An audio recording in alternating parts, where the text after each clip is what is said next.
If the fate of a championship rests on a sliver of leather, an imperceptible difference in seam height, how deep does the sacrifice go? We talk endlessly about Shohei Ohtani's electric presence, but what about the arms they didn't announce, and the silent, grueling crisis they must face just to hold a new kind of baseball? This first wave of Samurai Japan pitchers is not just a selection, it's a calculated, almost brutal experiment designed to test the limits of physical and psychological adaptation.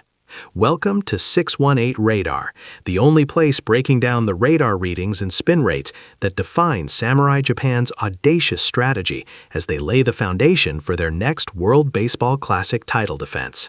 The announcement of those first 8 pitchers, Ohtani, Kikuchi, Matsui from the MLB camp, and domestic studs like Ito Hiromi, Tanichi Atsuki, Taira Kaima, and Ishii Daiichi, was not about securing the marquee names.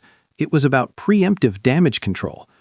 Manager Iwahata understands the curse of the WBC ball. We saw what happened previously. Pitchers, especially those reliant on high-spin breaking balls or splitters, returned to NPB entirely discombobulated, their seasons derailed by a lost grip feel. This early selection, focusing on pitchers who need time to adjust to the MLB specification ball, is a strategic masterstroke disguised as a simple announcement. As veteran pitching coach Saito-san noted to me recently, they didn't pick the best 8, they picked the most necessary 8. These guys are the frontline workers in the seam project. The critical data point here is the difference in seam height. The average MLB ball has a seam profile approximately 0.05 inches lower than the standard NPB ball, drastically affecting the aerodynamics and, crucially, the release point for splitters and forkballs.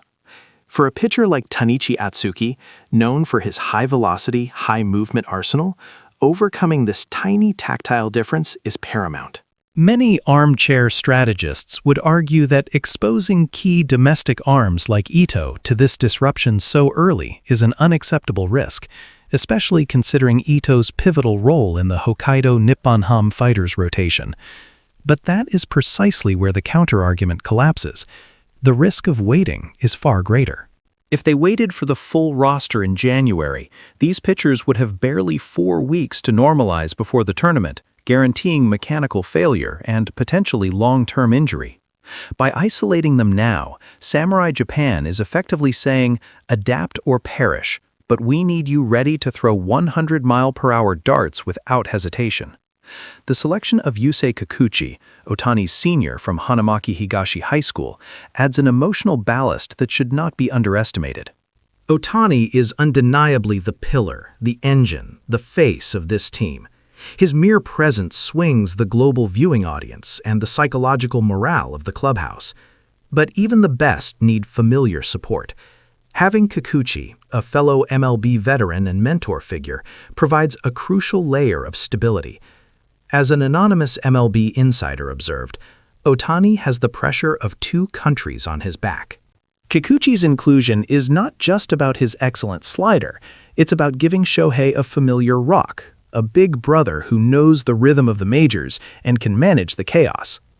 Kikuchi, with his deep repertoire and experience, can absorb innings that Ohtani simply cannot pitch, spreading the workload and ensuring the ace remains fresh. The narrative tension, however, hinges entirely on the pitchers not yet named. Where is the absolute cornerstone, Yamamoto Yoshinobu? Where are the other high-leverage relievers? The delay in confirming Yamamoto's inclusion is the central conflict threatening the early strategy. Japan needs a minimum of 3 world-class starters ready for the deep rounds. While Ohtani is guaranteed, the reliance on MLB teams to green-light their stars creates a terrifying vacuum of uncertainty. We need Yamamoto to counter the incoming firepower. Consider the reality. The U.S. and Dominican Republic lineups will likely feature an average OPS nearly 50 points higher than the batting averages seen in the final rounds of the previous tournament. Against that kind of relentless aggression, you cannot rely on mid-rotation NPB arms. This is where the selection of Ishii Daiichi and Taira Kaima becomes pivotal. While they might seem like functional choices, their performance metrics tell a different story. Taira Kaima, for example, posted a stunning 1.34 ERA in 2023 in high-leverage situations, demonstrating an ice-cold temperament crucial for international play. They are the shock absorbers until the true aces arrive. The climax of this selection saga will be the moment Iwahata Kantaku secures the full roster, transforming the anxiety over who is playing into the strategic challenge of how they will play. The immediate threat, the plot twist that nobody can ignore, is the injury risk. We must remember that the 2017 WBC saw multiple key players return with lingering issues that plagued their subsequent seasons. But this time, Japan is playing chess, not checkers. By selecting the 8 early and focusing on adaptation, they have mitigated the largest risk factor, the ball grip instability. The goal isn't just to win. The goal is to win without sacrificing the domestic league. If they can pull this off, if Tanichi and Ito come through the WBC firing bullets and maintain their NPB form, it won't just be a tournament victory. It will be proof that Japanese baseball strategy has evolved past the physical limitations of the international stage. This audacious early selection strategy proves that Samurai Japan isn't just seeking to repeat their glory. They are fundamentally redefining the preparation process for global baseball domination. The journey ahead will be fraught with peril, especially against the heavily loaded rosters of their rivals, whose scouts are now analyzing every single pitcher's known tendencies. But if Otani and his former high school mentor Kikuchi can set the emotional tone, and the domestic talent can conquer the dreaded MLB seam, that championship trophy is within reach.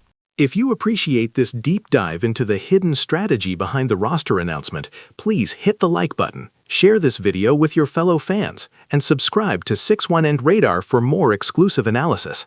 And tell us in the comments below, who is the one key NPB batter, not named Murakami or Suzuki, who must be on this roster to handle the upcoming pitching onslaught?